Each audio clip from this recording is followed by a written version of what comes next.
اس کی بڑی اہمیت ہے۔ یہ نہ صرف منہ کی صفائی کا ایک ذریعہ ہے بلکہ روحانی اور طبی لحاظ سے بھی اس کے کئی فوائد ہیں۔ مسواک کے دینی فوائد۔ مسواک کا استعمال پیغمبر اسلام حضرت محمد صلی اللہ علیہ وآلہ وسلم کی ایک اہم سنت ہے اور اس کی ترغیب کئی احادیث میں دی گئی ہے۔ اس کی کچھ اہم دینی فضیلتیں یہ ہیں۔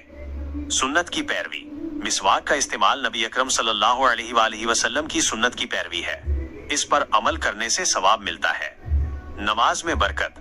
احادیث میں ذکر ہے کہ مسواک کر کے نماز پڑھنے کا ثواب بڑھ جاتا ہے۔ حضرت ابو ہریرہ رضی اللہ عنہ سے مروی ایک حدیث کے مطابق رسول اللہ صلی اللہ علیہ وآلہ وسلم نے فرمایا، اگر مجھے اپنی امت پر مشقت کا خوف نہ ہوتا تو میں انہیں ہر نماز کے ساتھ مسواک کا حکم دیتا۔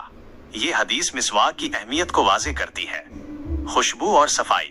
اسلام میں صفائی اور خوشبو کو بہت اہمیت حاصل ہے۔